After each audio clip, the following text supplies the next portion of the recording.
Hello, welcome to Getting My Shit Together Vlog 2. We're doing it. Hi, I've just made my to-do list on Notion, let me show you. Okay, so we are drafting out chapter 30. Now for this second bit of I don't know if you saw it, I want to write out some questions for a video tag idea that I've got. I'm thinking like, get to know me as a writer. I'm gonna write out some questions that I think would be good. I'm gonna film it, tag a couple of people in it, see how it goes. You know? That's my thought. And then I'm gonna clean my makeup brushes. I've got appointments at the chiropractor's and then I wanna get my stuff ready for work. That's the goals for today. So yeah, I'm now gonna go write chapter 30 out, gonna do the first draft, look at my plot plans, my misbeliefs of the character. It is I'll show you. It's the 28th and it's about 10:30. So I'm gonna go make a start, see how far I get. But I do want to get that first draft done today, and because it's the morning I feel like I'll be fine. I'll get that done. And then I'm going to do those questions, clean up my makeup brushes, all that jazz. Right, I'll tell you in a bit how I get on. The next day. Hi, I wanted to have a little chit chat. So yesterday, I believe it was, double check date and time and stuff. But yeah, this is where we're at now, 4:30, I've just got back from work. And I was writing yesterday and then I got called away with family issues and my brain's been working. And I know what you're thinking, that's dangerous. So dangerous in fact that it requires a conversation, a mint tea and my Slytherin mug. Oh, it's a birthday present. Look at that. Oh, she hot. Anywho, so in my little brain I've been thinking a lot about this story and I'm getting a feeling, well to be fair I've had this feeling for a while but I've kind of been pushing it down and pushing it away. I feel like I should stop writing this story. And that to me feels like a massive admission of you failed, and I'm probably now not going to be able to query by the end of the year, which was kind of the plan. But I do have another story that's in my head that's a YA fantasy, high fantasy, and it's one POV. And every story I've written, this is my second one I've written now, has always been multiple POVs, and I just feel that I'm not a good enough writer yet to tell this story, which it kills me to say that. Like it really, really, really does. Because I've been working on Project Neon Pink, which is the one I'm on now, for so long. And I've been trying so hard. But I think that's the problem, is I'm not ready to tell it. Which, oh, it's painful. It's painful to say. It really is. But I feel like it's the correct thing to say. Because I keep going back to it and I keep trying, like yesterday or whenever it was, when I was writing, I wrote 550 words, I'm not gonna lie, of chapter 30, I believe, in that character's POV. What I'm thinking I might do is write, I don't know that's how scruffy I look, I might write his last chapter just so I have something, and then put it down for a bit, maybe till next year. Man, it sucks. It really sucks to admit it, but I think sometimes you gotta know when you're not getting anything out of a story, and I just feel like I need more time to work on the characters and stuff, and I think I'm just too exhausted with it, maybe. That's why I feel like I'm having such a hard time writing at the minute, it's because I'm not super excited by it anymore, I'm not super enveloped with it anymore, and I think, you know what I'm trying to say. You know what I'm trying to say. I'm not there with it anymore, and I feel like because the way I work is one story at a time, because I kind of write different styles, but I think fantasy is the one, like the first story I've ever written, we'll call it Project Birdcage. So Project Birdcage was a story set in Edinburgh in the 1800s, and it was about prostitutes. It was historical fiction.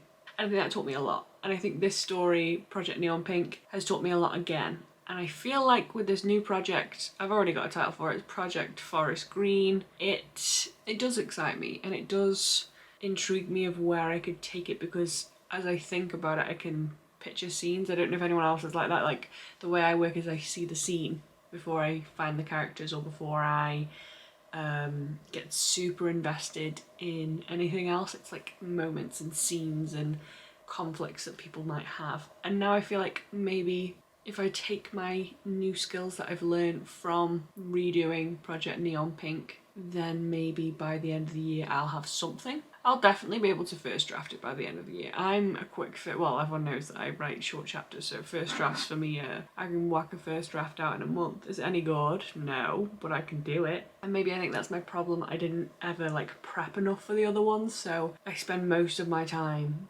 going over stuff to try and make it right when I don't know what I'm doing. But I feel like that maybe this time I can take what I've learnt from those two and try again and start a new story. And maybe because it's a YA and maybe because it's one POV, it might just be a little bit easier. And I think it is going to be 70,000 words. I know it's going to be like 3 books. Ugh. I wish I could just write a story and be done and not have to think about like 2 books time or this stuff will become relevant next time. But I don't know why my brain is like this. It refuses to just be like, write one story about one thing that happened with one person involved. Can you do it? No. Yeah. So I'm gonna go finish the chapter. Let me look at it. Sorry. It's chapter 37. I'm gonna first draft it. It'll probably do. And then I'm gonna close the door on the book and maybe come back to it next year.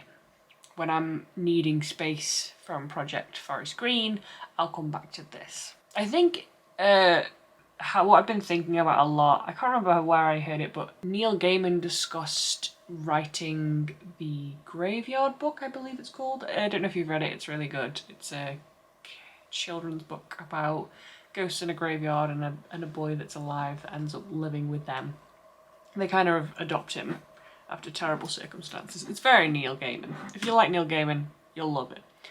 And he said about when he wrote that story the first time around, he knew he wasn't ready to write it and left it alone until the day came where he felt ready. And I feel like even though I love this story and I really, really want it to be good, I just think I need some space and some time. And rather than just not writing anymore, just stopping again, that writing and doing this so it's fun once more feels more beneficial, and like plotting it and world building a new book that I'm interested in, excited about. It does feel like I've failed this one a little bit, but just because I'm not finishing it now, it doesn't mean like I'm never gonna finish it, because I would say it's like 70% there. If I'm being conservative with my guessing, it's like 70% there. I just don't think I'm the writer that I need to be yet. So, and I'm not saying like, and I'm saying this with like the utmost confidence that I will be that writer one day. I just don't think I'm that writer now. And maybe it'll be more fun for you lot for me to actively write a novel and discover it on camera, and you know, I can talk about more what I'm doing and how things are going with it. That might be more interesting to people. Who knows? Not me, because I know nothing. So I'm gonna finish chapter 37 and close the door, sadly. That was a lock. I locked it away. But yes, the story is not dead. It's just resting. But hopefully if anyone's watching this and they've had these like feelings and it isn't a failure. Although to be fair, I'm gonna get like a little bit deep. I don't think failure is as bad as people make it out to be, as I myself make it out to be. I think it's just a lesson. And you know, you need to learn somehow, and the most valuable lessons you get are from failing at things. But on like a side note, this 3 mint tea by Poker, it lives up to the name, it is Poker, so all dad jokes aside, I'm gonna write chapter 37. Wish me luck, send me love, and then I probably won't, to be fair, because it's been a really long day and work was hectic, but I think I'm gonna write this and be done, and then it'll be tea time, because it's already getting on. We're almost at 5 o'clock, so by the time I finished, it'll probably be 6, and then tea time, and then bedtime, up early. So tomorrow, I think I'm gonna start on Project forest green. We're gonna have a high fantasy world that I need to build. There's gonna be magic. It's gonna be, in my head, this is a really weird description and people are gonna think I'm crazy. It's like The Witcher meets My Hero Academia meets fairy tales. That is the worst description, but I'm kind of buzzing for it. I kind of am. It's got some fun to it because I like fantasies where it's dark but it's fun. Do you know what I mean? Does that make sense? Where it's like, oh, sister, it's incredibly dark but there's just a little bit of stuff like family, trauma, all that fun stuff. Yeah. So, good luck to me. I'm gonna finish this chapter, do it. Right, no more procrastination. Well, thank you. Goodbye.